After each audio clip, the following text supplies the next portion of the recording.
I'm sweating so much because I'm so nervous. It's so gross. I'm just so nervous about telling you this.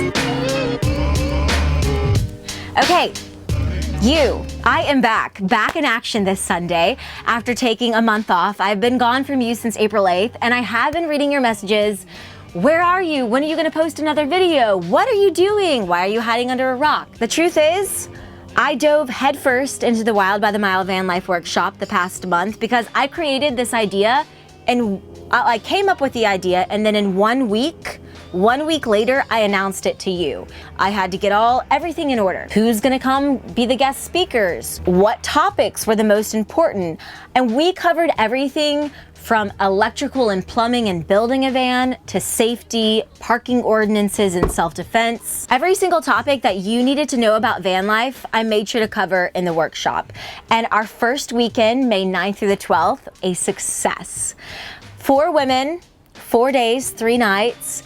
And I just got their reviews back, and I'm gonna post them on wildbythemile.com so you can read them for yourself. I really created this workshop so that you weren't just watching YouTube videos, that you weren't just looking at van life on Instagram or Googling it, looking at it, creating your Pinterest board, that you could have a hands-on, full effect, try it, do it yourself experience. Then you're armed with the information, you can step back, of course, after you decompress from changing up your whole weekend.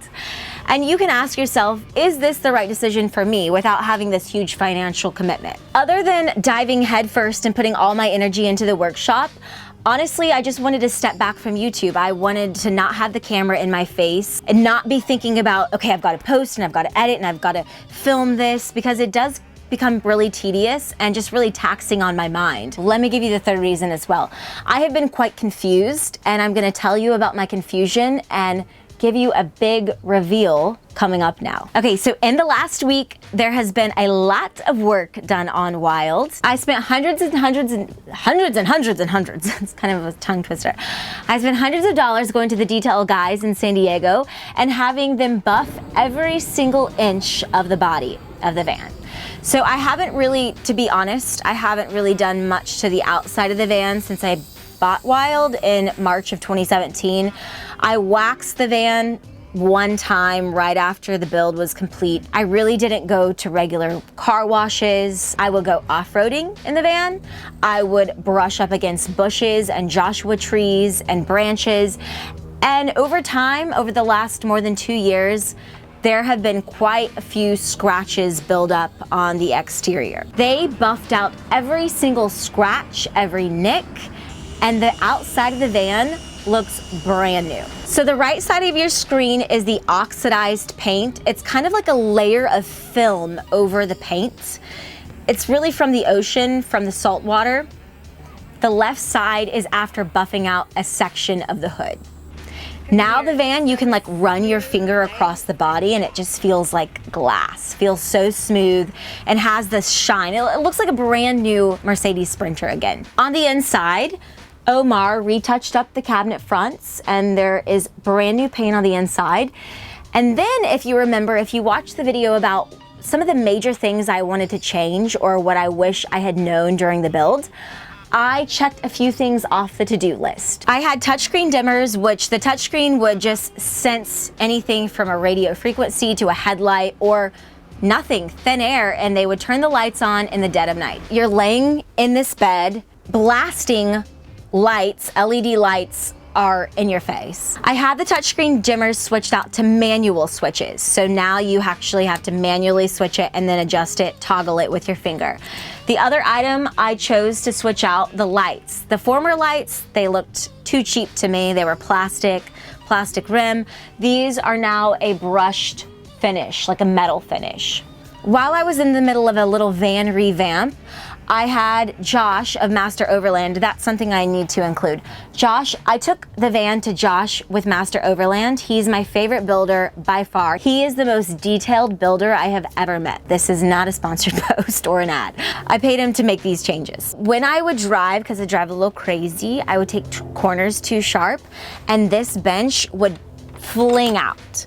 So I had Josh put a lock right under me. There's just a little lock now it secures the bench. Okay, now let's get to the surprising part of this video. Something that you probably haven't seen coming. I don't know, maybe you will see this coming just because I have been distant. But I have started filming this video once before. I could even show you like my prior footage, and I stopped it and I just said, now is not the time. This is not the time nor the place. You need to think on this longer. I have been thinking on this since Christmas. I'll have this overwhelming feeling of anxiety. I'm like, okay, I've got to do this. This is serving you anymore. Like you have to do this, make this decision. And then I'll say, no, nope, you're not going to do it yet. Not going to do it. So it's one of those conflicts, head and heart conflict, pressure versus passion conflict, intuition versus, I don't know, feelings. I wake up at 3, 4, 5 a.m., racking my brain. I've cried about this, texted, called family and friends so many times. Van life for me began March of 2017. I needed another adventure after hiking the Pacific Crest Trail 2 years prior. That's a key lesson I have learned about myself. Key to this story. I continue to need, want, desire the next adventure. I recently wrote on Instagram that I was like too scared of complacency and too scared of routine, but I'm not really quite sure that's the phrase I should use for accuracy, because it's not about fear, it's more about desire to continue to evolve. More about desire to try something that is currently foreign to me and master that. With this van, I feel like been there, done that. I lived in it for a year and a half and I mastered it. I'm good to go. I know all about van life. I started traveling to the national parks, seeing everything, 55,000 miles worth of land. If you split the US in half, like Texas, Oklahoma, Colorado, everything from that west, and Arkansas. I was just living my life in this van, and then van life, hashtag van life on Instagram, began trending, and it began trending hard. I was by myself in this van, and I all of a sudden became kind of like the poster child for solo females. And then you started looking up to me as like a solo female van lifer. My numbers and followers started growing rapidly. So then you asked me to create a YouTube channel, and I did that, and that grew overnight. And now I feel like I'm held hostage to van life, like I'm backed into a corner, like this has now become my identity and I have to continue this, and I don't really know if I want to stay stuck in this one thing. And that's just the honest truth. I feel like I have become this solo female van life gal, and you're saying to me, you encouraged me to talk to my parents about this, and now they're willing, and now I'm looking for a van.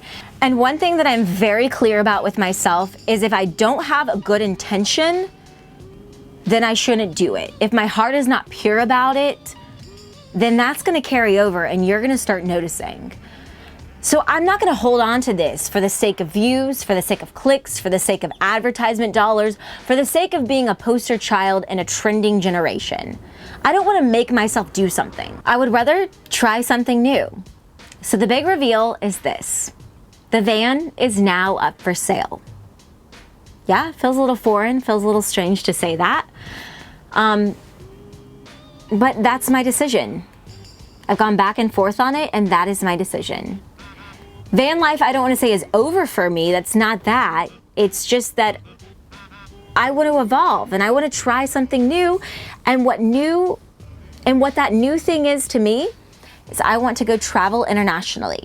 I am going to go on a world tour, and van life will probably be a part of it. High on my list is Australia, New Zealand. I could rent a van for a while in Europe. I think I'll focus on backpacking Europe, and I want to do the Italian coast, and I want to go to Greece and Amsterdam and Croatia, and I just want to explore. I'm just a gal from Oklahoma who flew out to California in 2015 and has never looked back, has continued to adventure and try the next big risk. What about my followers? What about giving this all up? I'm not gonna like give this all up. I think that's been one of my big concerns, is that I want you to still be inspired. I don't want you to just unfollow because I'm not in van life anymore, or the van is for sale. Like, I want to continue you following me. And again, it's not because of the algorithm, it's not because of the number of views or the number of subscribers. It's just because I want to show you that there's something different out there. As for the Wild by the Mile Van Life workshop, I do want to make this clear because some people have said, well, how are you going to do a workshop? Let's just be clear. The knowledge that I have gained since March of 2017 doesn't just go away if I sell a van. And the experience of building a van, the experience of where to park, how to fill the propane, the safety behind it, the parking ordinances. I still have that in me, my knowledge. My brain has still acquired that. The Wild by the Mile Van Life workshop is still staying, and there is one spot left in June, and there are a few spots left in July and August. I'm pretty sure September is booked up. And I have to stress, van life isn't finished forever. As I said, I will probably be incorporating van life in my international travels, and then I could see myself coming back to the US and building another van. We'll just have to see what happens. I'm not gonna put it black and white etched in stone that I will build another van, but I've had the idea of showing you how to build a van as a solo woman. If you'd like information on Wild being for sale, just click the link in the description below. And I wanna make sure this van goes to a good home. I don't wanna just sell it to sell it.